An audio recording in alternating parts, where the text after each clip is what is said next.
ಎಲ್ಲರಿಗೂ ನಮಸ್ತೆ. ನಾವು ಮಂಡ್ಯದಿಂದ ಬಂದಿದ್ದೀವಿ. ಲಾಸ್ಟ್ ಇಯರ್ 2024 ಮತ್ತು 25 ಬ್ಯಾಚಲ್ಲಿ ನನ್ನ ಮಗಂದು ಸೆಲೆಕ್ಷನ್ ಆಗಿ ಲಾಸ್ಟ್ ಲೀಸ್ಟಲ್ಲಿ ಫೈನಲ್ ಲೀಸ್ಟಿಗೆ ಬಂದು ತಪ್ಪೋಯ್ತು. ಅವನು ಒಳ್ಳೆ ಎಫರ್ಟ್ ಹಾಕಿದ್ದ. ಬೇಸಿಕಲಿ ನಮ್ಮ ಕರ್ನಾಟಕದವ್ರದ್ದು ಏನಪ್ಪ ಡ್ರಾಬ್ಯಾಕ್ ಅಂದರೆ ಇದ್ರ ಬಗ್ಗೆ ಅವೇರ್ನೆಸ್ಸು ಪೇರೆಂಟ್ಸ್ಗೂ ಇಲ್ಲ ಮತ್ತು ಕಮ್ಯುನಿಟಿಯವ್ರಿಗೂ ಇಲ್ಲ. ಪ್ರತಿಯೊಬ್ಬರು ಪೇರೆಂಟ್ಸ್ ಕನಸೇನಪ್ಪ ಅಂದರೆ ನಮ್ಮ ಮಗು ನೀಟ್ ಮಾಡಬೇಕು ಮತ್ತು JEE ಮಾಡಬೇಕು ಅಂತಲೇ ಅಂದ್ಕೊಂಡಿದ್ದಾರೆ. ಅದರಿಂದ ಆಚೆ ಪ್ರಪಂಚ ಏನಿದೆ ಅಂತ ಪೇರೆಂಟ್ಸ್ ಒಂದು ಸ್ವಲ್ಪ ಕಣ್ತೆರೆದು ನೋಡಿದ್ರೆ ಮಕ್ಕಳ ಭವಿಷ್ಯ ಪ್ರಕಾಶಮಾನವಾಗುತ್ತೆ ಅನ್ನೋದ್ರಲ್ಲಿ ತಪ್ಪೇನಿಲ್ಲ. NDA ತುಂಬ ಒಳ್ಳೆ ಬ್ರೈಟ್ ಫ್ಯೂಚರ್ ಇದೆ ಅಂತ ಹೇಳ್ಬೋದು. ನಾವು ಕರ್ನಾಟಕದವರೆಲ್ಲರೂ ಕೂಡ ಏನಾಗಿದ್ದೀವಿ ಅಂತ ಹೇಳಿದ್ರೆ ಇದ್ರ ಬಗ್ಗೆ ಅವೇರ್ನೆಸ್ ಕಡಿಮೆ ಮಾಡ್ಕೊಂಡಿದ್ದೀವಿ. ಹೆಚ್ಚಾಗಿ ಸೈನಿಕ್ ಸ್ಕೂಲ್ ಆಗ್ಬೋದು, RMS, RIMS ಈ ಎಲ್ಲ ಎಕ್ಸಾಮ್ಸ್ಗಳಲ್ಲೂ ಅತಿ ಹೆಚ್ಚು ಸೀಟ್ಗಳನ್ನ ತಗೋತಾರೋರು ಯಾರಪ್ಪ ಅಂದರೆ ಉತ್ತರ ಭಾರತದವರು. ಅವ್ರಿಗೆ ಅವೇರ್ನೆಸ್ ಎಷ್ಟು ಮಟ್ಟಕ್ಕೆ ಇದೆ ಅಂತ ಹೇಳಿದ್ರೆ 5ನೇ ಕ್ಲಾಸಲ್ಲಿ ಬರೀಬೇಕಾಗಿರುವಂಥ ಎಂಟ್ರೆನ್ಸ್ ಎಕ್ಸಾಮ್ಗೆ ಅವರು 2nd ಸ್ಟ್ಯಾಂಡರ್ಡಿಂದನೇ ಕೋಚಿಂಗ್ ಕ್ಲಾಸಿಗೆ ಸೇರಿಸ್ತಾರೆ. ನಾವು ಯಾವಾಗ ಸೇರಿಸ್ತೀವಿ? 5ನೇ ಕ್ಲಾಸಲ್ಲಿ ಮಗುಗೆ ಜನವರಿಲಿದ್ದರೆ ಅಕ್ಟೋಬರ್ ಕರ್ಕೊಬಂದು ಕೋಚಿಂಗ್ ಕ್ಲಾಸಿಗೆ ಸೇರಿಸ್ತೀವಿ. ನಾವು ಕೂಡ ಅವ್ರ ಥರನೇ ಅಂದರೆ 2nd ಸ್ಟ್ಯಾಂಡಿಂದ ಅವಶ್ಯಕತೆ ಇಲ್ಲ ಅಂದರೂ 4th ಅಡ್ಮಿಷನ್ ಮಾಡಿದ್ರೆ 4th ಒಂದು ಅಟೆಂಪ್ಟ್ ಬರ್ಸ್ಬೋದು. ಮಕ್ಕಳಿಗೆ ಪರೀಕ್ಷೆ ಹೇಗಿದೆ ಅನ್ನೋ ಒಂದು ಪರಿಚಯ ಮತ್ತು ಭಯ ಎರಡನ್ನೂ ಹೋಗಲಾಡಿಸ್ಬೋದು. ಅದ್ರ ಜೊತೆಗೆ 5th ಫುಲ್ ಎಕ್ಸಾಮ್ಗೆ ಫುಲ್ ಟರ್ಮ್ ಆಗಿ ಪ್ರಿಪೇರ್ ಆಗಿ ಫೇಸ್ ಮಾಡಿದ್ರೆ ನಮ್ಮ ಕರ್ನಾಟಕದವರು ಕೂಡ ಈ ಹೇಗೆ ಎಲ್ಲ ಕ್ಷೇತ್ರದಲ್ಲಿದ್ದಾರೋ ಹಾಗೆ ಈ ಸೈನಿಕ್ ಕ್ಷೇತ್ರದಲ್ಲೂ ಅಂದರೆ ಯುದ್ಧನೇ ಮಾಡಬೇಕು ಅಂತ ಏನಿಲ್ಲ. NDA ಅಂದರೆ ಇಸ್ ಈಕ್ವಲ್ ಟು IAS ಮತ್ತು IPS ಆಫೀಸರ್. ಆ ಹಂತದಲ್ಲೂ ಕೂಡ ನಾವು ಕನ್ನಡಿಗರನ್ನ ನೋಡ್ಬೋದು ಅನ್ನೋದು ಒಂದು ಆಶಯನ ನನ್ನ ಮಗನ ರೂಪದಲ್ಲಿ ಸಾಧನೆ ಮಾಡಬೇಕು ಅಂತ ಹೊರಟಿದ್ದೀವಿ.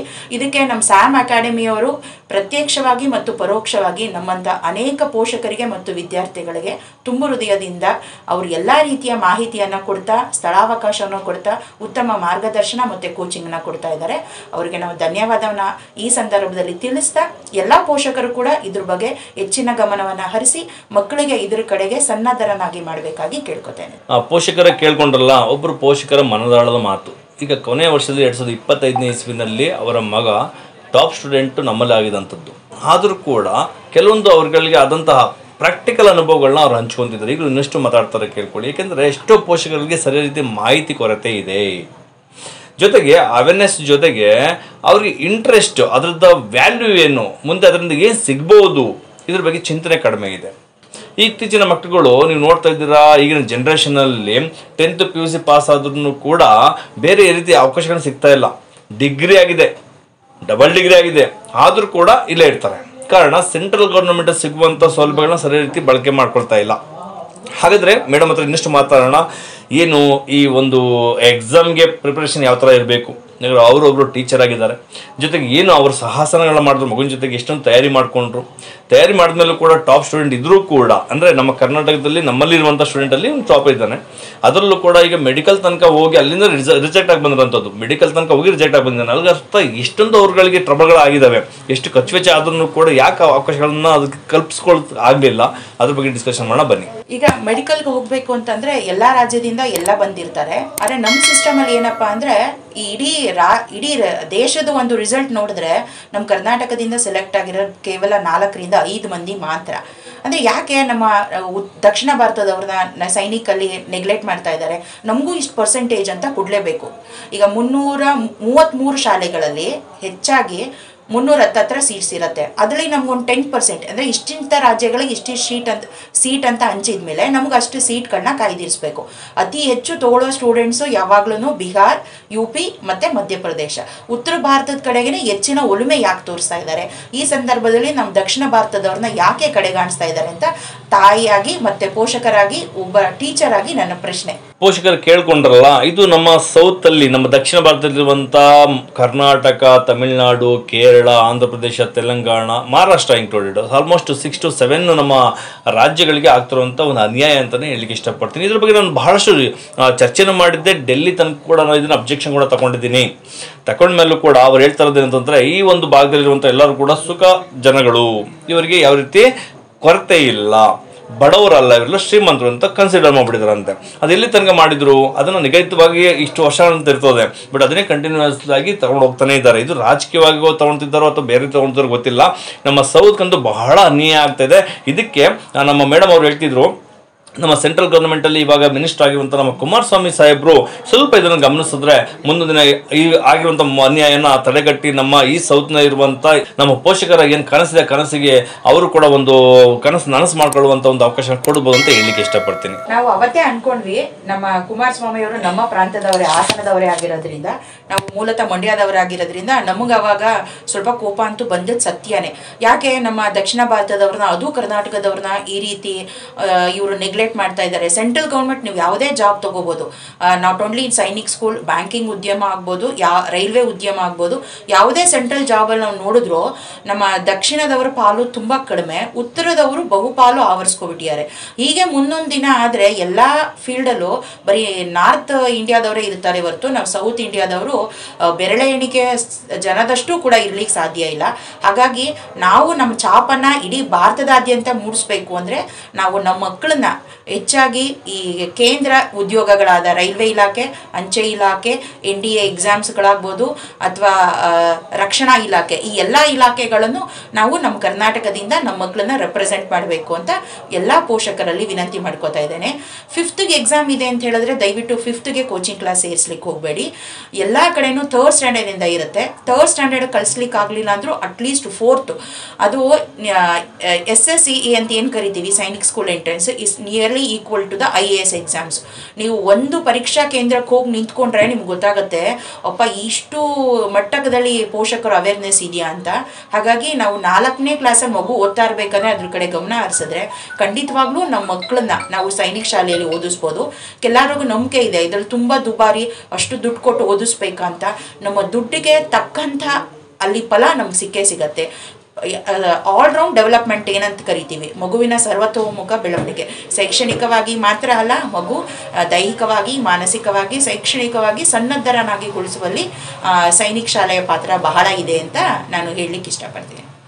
ಹಾಗಾದ್ರೆ ನಮ್ಮ ಪೋಷಕರಲ್ಲಿ ವಿನಂತಿ ಮಾಡ್ಕೊಳ್ತೀನಿ, ಏನು ಇವಾಗ ಅವ್ರ ಮಗುನ ಸೆಲೆಕ್ಷನ್ ಮಾಡಬೇಕಿದ್ರೆ ಏನು ಮೊದಲು ಸ್ಟಾರ್ಟಿಂಗಿಂದ ಹಿಡಿದು ಎಂಡ್ ತನಕ ಎಷ್ಟೊಂದು ಅವ್ರಗಳಿಗೆ ತಯಾರಿ ಮಾಡಿಕೊಂಡ್ರು, ಅಥವಾ ಇಂದು ಎಕ್ಸಾಮ್ ಆಗಿರ್ಬೋದು, ಡಾಕ್ಯುಮೆಂಟೇಷನ್ ಆಗಿರ್ಬೋದು, ಅಪ್ಲಿಕೇಶನ್ನು, ಮತ್ತು ಅದಲ್ಲದೆ ನೆಕ್ಸ್ಟ್ ಅವ್ರಿಗೆ ಕೌನ್ಸಿಲಿಂಗ್ ನಡೀತು. ಕೌನ್ಸಿಲಿಂಗ್ ಆದಮೇಲೆ ಕೌನ್ಸಿಲಿಂಗ್ ಯಾವ ಥರ ಅವರು first stage, second stage, third stage ಅಂತ ಹೋಗ್ತು, ಯಾವಾಗ ಅವ್ರು ಮೆಡಿಕಲ್ ಕರ್ಸ್ಕೊಂಡ್ರು, ಮೆಡಿಕಲ್ಗೆ ಎಲ್ಲಿ ಹೋಗಿದ್ರು, ಇದೆಲ್ಲ ಬಗ್ಗೆ ಸಂಪೂರ್ಣವಾಗಿ ಮಾಹಿತಿ ಕೊಡ್ತಾರೆ. ಅದನ್ನು ಕೂಡ ಸಂಪೂರ್ಣವಾಗಿ ಕೇಳ್ಕೊಬೇಕು. ನೀವು ಪೇರೆಂಟ್ಸ್ಗಳು ಏನಾಗುತ್ತಂದ್ರೆ ಸೊ ಇಲ್ಲೊಂದು ಕೆಲವೊಂದು ವಿಡಿಯೋಗಳಿಗೆ ಬೇಕಂತ ವಿಡಿಯೋಗಳನ್ನ ನೋಡೋದು ಕಡಿಮೆ, ಬೇಡದಿರೋದು ಚರ್ಚೆಗಳು ಜಾಸ್ತಿ ಆಗ್ತವೆ. ಸೊ ಇಂಥ ವಿಡಿಯೋಗಳನ್ನ ನೋಡಿದ್ರೆ ಪ್ರಾಕ್ಟಿಕಲ್ ನಿಮ್ಗೆ ಏನು ಅಂತ ಗೊತ್ತಾಗುವಂಥದ್ದು. ಪ್ಲೀಸ್ ನೋಡಿ. ನಾವು ಆ್ಯಕ್ಚುಲಾಗಿ ಎಕ್ಸಾಮ್ ಸ್ಟಾರ್ಟ್ ಮಾಡಿಸೋದು ಅವನಿಗೆ ಪ್ರಿಪ್ರೇಷನ್ಗೆ ನವೋದಯ ಅಂತ ಸ್ಟಾರ್ಟ್ ಮಾಡಿದ್ವಿ. ಅವನು GML ಬರೋ ಕಾರಣ ಲಾಸ್ಟ್ ಅಂಕದಲ್ಲೇ ಅವನು ಮಿಸ್ ಆಯಿತು. ಆದರೆ ನಾವು ಓದಿಸ್ಬೇಕಾದ್ರೇ ಸೈನಿಕ್ ಜೊತೆಯಾಗೆ ಹೋಗ್ತಾ ಇದ್ವಿ. As A teacher, as A mother ನಾನು ಮಾಡಿದ ತಪ್ಪೇನಪ್ಪ ಅಂದರೆ 4th ನಾನು ಅವನ ಕಡೆ ಹೆಚ್ಚು ಗಮನ ಹರಿಸಲಿಲ್ಲ. 5th ಅವನಿಗೆ ಹೆಚ್ಚು ಇದ್ರ ಕಡೆ ಪ್ರಾಕ್ಟೀಸ್ ಮಾಡಿಸೋ ಸ್ಟಾರ್ಟ್ ಮಾಡಿದ್ದು. ನಾವೇನಾದ್ರು 4th ಅವನಿಗೆ ಏನಾದರೂ ನಾನು ಈಗೇನು ಹಾಕಿದ್ದೀನಿ ಅಷ್ಟು ವರ್ಕ್ ಅವನಿಗಂತರ ಮಾಡಿಸಿದ್ರೆ 4th ಡೆಫಿನೆಟ್ಲಿ ನನ್ನ ಮಗ ಸೆಲೆಕ್ಷನ್ ಖಂಡಿತವಾಗ್ಲೂ ಆಗ್ತಾಯಿದ್ದ. ನಾನು ಮಾಡಿದ ತಪ್ಪನ್ನ ಯಾವುದೇ ಪೋಷಕರು ಇನ್ನು ಮುಂದೆ ಮಾಡ್ಲಿಕ್ಕೆ ಹೋಗಬೇಡಿ. 4th ಸಾಧ್ಯವಾದರೆ 3rd ಸ್ಟ್ಯಾಂಡರ್ಡ್ ಹಾಫಿಂದನೇ ನೀವು ಪ್ರಾಕ್ಟೀಸ್ ಮಾಡಿದ್ರೆ ಒಳ್ಳೆಯದು. ಈಗೆಲ್ಲ ಜನ್ರೇಷನ್ ತುಂಬ ಫಾಸ್ಟ್ ಇದೆ. ಪ್ರತಿಯೊಂದಕ್ಕೂ ಕೂಡ ನೀವು ಆನ್ಲೈನಲ್ಲೇ ಮಾಕ್ ಟೆಸ್ಟ್ ಪೇಪರ್ಸ್ಗಳು ಬರುತ್ತೆ, ಮಾಡೆಲ್ ಪೇಪರ್ಸ್ಗಳು ಬರುತ್ತೆ. ಪ್ರತಿಯೊಬ್ಬರು ಪೇರೆಂಟ್ಸು ಎಜುಕೇಟೆಡ್ ಆಗಿರೋದ್ರಿಂದ ನೀವು ಮೀಡಿಯಾದ ಹೆಲ್ಪ್ ತೊಗೊಂಡ್ರೆ ತುಂಬ ಇಂಪಾರ್ಟೆಂಟ್ ಆಗುತ್ತೆ. Media means it may be YouTube ಆಗ್ಬೋದು, ಮ್ಯಾಗ್ಝಿನ್ಸ್ ಆಗ್ಬೋದು, ಬುಕ್ಸ್ ಆಗ್ಬೋದು. ತುಂಬ ಒಳ್ಳೊಳ್ಳೆ ಮೆಟೀರಿಯಲ್ಸ್ ಅವೈಲಬಲ್ ಇದೆ. ಆ ಮೆಟೀರಿಯಲ್ಸ್ನ ಪ್ರಾಕ್ಟೀಸ್ ಮಾಡಿಸ್ಬೇಕು. ಕಪ್ ಅಂತ ಹೇಳ್ತೀವಿ, consistency, understanding and practice. These 3 things are very important in this case. Consistency means ಒಂದು ಸ್ವಲ್ಪ ಮಾಡಿಸೋದು ಬಿಟ್ಬಿಡೋದು ಆ ಥರ ಮಾಡಬಾರ್ದು. ಕನ್ಸಿಸ್ಟೆನ್ಸಿ ಎಲ್ಲಿ ಇರಬೇಕಪ್ಪ ಅಂದರೆ till we reach the goal. ಮತ್ತು ಅಂಡರ್ಸ್ಟ್ಯಾಂಡಿಂಗ್, ಏನಕ್ಕೆ ನಾವು ಓದಿಸ್ತಾ ಇದ್ದೀವಿ, ಏನಿದೆ ಸಿಲೆಬಸ್, ಎಷ್ಟು ಓದಿಸ್ಬೇಕು, ಅದರದ್ದು ಆಳ ಅಗಲ ಅದನ್ನು ಅರ್ಥ ಮಾಡ್ಕೊಂಡ್ರೆ ಆಗುತ್ತೆ. Next practice is very much important. ಪ್ರತಿ ವೀಕು ಕೂಡ ನಾನು ಮಂಡ್ಯದಿಂದ ಇಲ್ಲಿವರೆಗೂ ನನ್ನ ಮಗನ ಟೆಸ್ಟ್ ಕೊಡಿಸ್ಲಿಕ್ಕೆ ಅಂತ ಕರ್ಕೊಂಡು ಬರ್ತಾ ಇದ್ದೆ. As a working women it is very difficult me to get time and bring my child to here, even though I never get tired or I get backstep.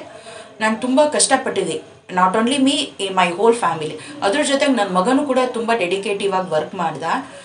ನಮಗೆ ಫಸ್ಟು ರೌಂಡಲ್ಲಿ ಸೆಲೆಕ್ಷನ್ ಆಗಲಿಲ್ಲ, ಆದರೆ spot ರೌಂಡಲ್ಲಿ ನಾನು ತ್ರಿವೆಂಡಮಲ್ಲಿರುವಂಥ Sainik ಶಾಲೆನ select ಮಾಡ್ಕೊಂಡಿದ್ವಿ. ನಮಗೆ medical ಟೆಸ್ಟಿಗೆ ಕೊಚ್ಚಿ medical ಕಾಲೇಜಿಗೆ ಬಂತು. ಅರೆ ಇದರ ಒಂದು ಬೇಸಿಕಲಿ ಏನು ಹೇಳಬೇಕಂದ್ರೆ, ನಾವು ಅಪ್ಲಿಕೇಶನ್ ಆದ ತಕ್ಷಣ ಸುಮ್ಮನೆ ಕೂರ್ಲಿಕ್ಕಿಲ್ಲ. ಪ್ರತಿದಿನವೂ ASEE ವೆಬ್ಸೈಟಲ್ಲಿ ಡೈಲಿ ಚೆಕ್ ಮಾಡ್ತಾ ಇರಬೇಕು.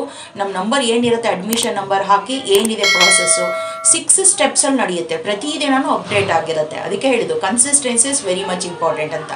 ಒಂದು ದಿನ ನಾವು ನೋಡದೆ ಇದ್ರೂ ಕೂಡ ನಾವು ಅಷ್ಟು ದಿನದಿಂದ ಏನು ಮಾಡಿರ್ತೀವಿ ಆ ಪ್ರಯತ್ನಗಳೆಲ್ಲ ಒಂದೇ ದಿನದಲ್ಲಿ ಹೋಮ ಆಗಿಬಿಡುತ್ತೆ. ಡೈಲಿ ನಾವು ವೆಬ್ಸೈಟ್ ಚೆಕ್ ಮಾಡ್ತಾ ಇರಬೇಕು ಏನಾಗಿದೆ ಸ್ಟೆಪ್ಸ್ ಅಂತ. 6 ರೌಂಡ್ಸ್ ಇರುತ್ತೆ. 6 ರೌಂಡ್ಸಲ್ಲೂ ಕೂಡ ಸೆಲೆಕ್ಷನ್ ಆಗುತ್ತೆ ಇರುತ್ತೆ. ಹೇಗೆ ನೀಟ್ ಮತ್ತು JEE 6 ರೌಂಡ್ಸಲ್ಲಿ ಕೌನ್ಸಿಲಿಂಗ್ ಆಗುತ್ತೆ ಆ ಥರ.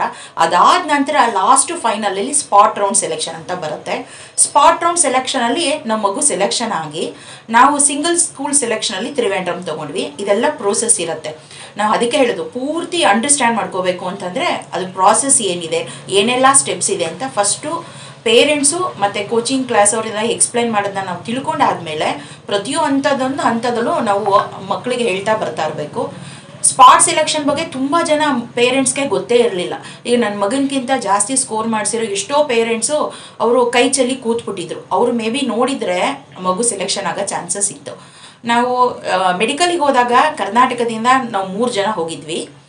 3 ಜನದಲ್ಲಿ ಮೆಡಿಕಲ್ ಟೆಸ್ಟಲ್ಲಿ ಒಬ್ಬ ಹುಡುಗಂಗೆ ಸೆಲೆಕ್ಷನೇ ಆಗಲಿಲ್ಲ, ಅನ್ಫಿಟ್ ಅಂತ ಡಿಕ್ಲೇರ್ ಮಾಡಿದ್ರು. ಇನ್ನಿಬ್ಬರು ಫಿಟ್ ಆಗಿದ್ರು. ಆದರೆ ಒಬ್ಬಂದು ನನ್ನ ಮಗನಿಗಿಂತ ಅಂಕಗಳ ವ್ಯತ್ಯಾಸ 30ಕ್ಕಿಂತ ಕಡಿಮೆ ಇತ್ತು. ನನ್ನ ಮಗ ಟಾಪಲ್ಲಿದ್ದ. ಅವನದು ನಂಬರ್ ವೆಯ್ಟಿಂಗ್ ಲಿಸ್ಟಲ್ಲಿ ಬಂತು. ಆದರೂ ಕೂಡ ಕರ್ನಾಟಕಕ್ಕೆ 1 ಸೀಟ್ ಅಂತ ಏನಾದರೂ ಹೇಳಿದ್ರು ಕೂಡ ನನ್ನ ಮಗ ಇಷ್ಟೊತ್ತಿಗೆ ಸೈನಿಕ್ ಶಾಲೆಯಲ್ಲಿ ವ್ಯಾಸಂಗ ಮಾಡ್ತಾ ಇದ್ದ. ಆ ಬಿಹಾರದಲ್ಲಿ ಇದ್ದಂಥ 5 ಸೀಟಲ್ಲಿ 3 ಸೀಟ್ನ ಬರೀ ಬಿಹಾರದ ವಿದ್ಯಾರ್ಥಿಗಳಿಗೆ ಮಾತ್ರ ಕೊಟ್ಟರು. ಒಂದು ಸೀಟನ್ನು ತೆಲಂಗಾಣ ಮಗು ಕೊಟ್ಟರು. ಅದರಲ್ಲಿ ಬಂದಿದಂಥ 5 ರಾಜ್ಯದವ್ರಿಗೆ 1 ಸೀಟ್ ಅಂತ ಕೊಟ್ಟಿದ್ರು. ನಿಜವಾಗ್ಲೂ ನನ್ನ ಮಗನಿಗೆ ಸಿಗ್ತಾ ಇತ್ತು. ಮುಂದಿನ ಹಂತದಲ್ಲಾದ್ರೂ ನಮ್ಮ ಮಾನ್ಯ ಕುಮಾರಸ್ವಾಮಿ ಸರ್ ಅವರು ನಮ್ಮ ಕರ್ನಾಟಕದವ್ರ ಕಡೆ ಪರವಾಗಿ ನಿಂತು ನಮ್ಮ ಕರ್ನಾಟಕದವ್ರಿಗೂ ಕೂಡ ಇಷ್ಟು ಪರ್ಸೆಂಟೇಜ್ ಸೀಟ್ಗಳಲ್ಲಿ ಅಂತ ತೆಗೆದಿರಿಸಿದ್ರೆ ನಮ್ಮ ಕನ್ನಡಿಗರಿಗೆ ನಿಜವಾಗ್ಲೂ ಸಹಾಯ ಆಗುತ್ತೆ ಅಂತ ಈ ಮೂಲಕ ತಿಳಿಸ್ಲಿಕ್ಕೆ ಇಚ್ಛೆ ಪಡ್ತೀನಿ. ನಮ್ಮ ಪೋಷಕರು ಬಹಳ ಮುಖ್ಯವಾಗಿ ಎಲ್ಲ ವಿಷಯಗಳನ್ನ ಚರ್ಚೆ ಮಾಡಿದ್ದಾರೆ. ಪ್ರತಿಯೊಂದು ಕೂಡ ನಾವು ಸ್ವಲ್ಪ ಡಿಫಿಕಲ್ಟಿ ಅಂತ ಫೇಸ್ ಮಾಡಲೇಬೇಕಾಗುತ್ತೆ. ಇಲ್ಲಿ ತನಕ ಅಂತಂದರೆ ಫಸ್ಟ್ ಯಾವಾಗ ಶುರು ಮಾಡ್ತೀವಿ, ನೆಕ್ಸ್ಟ್ ಯಾವಾಗ ನೀವು ಒಂದ್ಸಲ ಅನುಭವ ಆಗ್ತಂದ್ರೆ ನೆಕ್ಸ್ಟ್ ಪ್ರಾಬ್ಲಮ್ ಆಗಲ್ಲ. ಇದನ್ನು ಮುಂಚಿತವಾಗಿ ನೀವು ಇದನ್ನು ತಿಳ್ಕೊಂಡ್ರೆ ಫಸ್ಟ್ ಸ್ಟೆಪ್ಪಲ್ಲಿ ನೀವು ಸರಿ ಎಚ್ಚರಿಕೆ ತಗೊಂಡು ಫಸ್ಟ್ ಚಾನ್ಸಲ್ಲಿ ಸೆಲೆಕ್ಷನ್ ಒಂದು ಮ್ಯಾಕ್ಸಿಮಮ್ ಚಾನ್ಸ್ ಇರುತ್ತೆ. ಈಗಾಗಲೇ ಮೇಡಮ್ ಹೇಳಿರುವಂತೆ ಇದು ಮುಂಚಿತವಾಗಿ ನಿಮಗೆ ಇದನ್ನು ತಯಾರಿ ಮಾಡ್ಕೊಳ್ಳೋದು ಬಹಳ ಅವಶ್ಯಕತೆ ಇದೆ. Advance preparation is best. So ಯಾಕೆಂದರೆ ಎಲ್ಲರೂ ಕೂಡ ಒಂದು 3 ಮಂತ್ಸ್ ಕ್ಲಿಯರ್ ಮಾಡ್ಕೊಬೋಣ, 6 ಮಂತ್ ಕ್ಲಿಯರ್ ಮಾಡ್ಕೊಬೋಣ, ಇದು ಎಲ್ಲರಿಗೂ ಸಾಧ್ಯ ಇಲ್ಲ, ಭಾಳ ಕಷ್ಟ ಇದೆ. ಅದಕ್ಕೋಸ್ಕರ ನೀವು ಮುಂಚಿತವಾಗಿ ತಯಾರಿ ಮಾಡಿಕೊಂಡ್ರೆ ಕಾಂಪಿಟೇಷನ್ ಈಸಿಯಾಗಿ ನೀವು ಸೆಲೆಕ್ಷನ್ಲಿ ಚಾನ್ಸಸ್ ಇದೆ. ಈ ವಿಡಿಯೋನ ಪೂರ್ತಿ ನೋಡಿ, ನೀವು ನಿಮ್ಗೆ ಇಷ್ಟ ಆಗಿದೆ ಎಲ್ಲರಿಗೂ ಶೇರ್ ಮಾಡಿ. ಸೊ ಯಾಕೆಂದರೆ ಎಲ್ಲರಿಗೂ ಇದು ಅವಶ್ಯಕತೆ, ನಮ್ಮ ಸೌತಲ್ಲಂತೂ ಬಹಳ ಅವಶ್ಯಕತೆ. ಕರ್ನಾಟಕದಲ್ಲಿ ಕನ್ನಡಿಗರಿಗೆ ಬಹಳಷ್ಟು ಅನುಕೂಲ ಆಗ್ತದೆ. ಇಂಥ ವಿಡಿಯೋಗಳನ್ನ ನೋಡ್ಬೇಕು ನೀವು. Thank you. ನಮಸ್ತೆ, Jai Hind. Namaste, Jai Hind. Dreaming to wear the uniform to serve the nation with pride, your journey begins here. At Sainik Academy, Mysuru, we prepare young aspirants for Indian military exams like NDA, CDS, AFCAT, Navy, Air Force and Army, technical and non-technical group, Agniveer GD, soldiers and Coast Guards.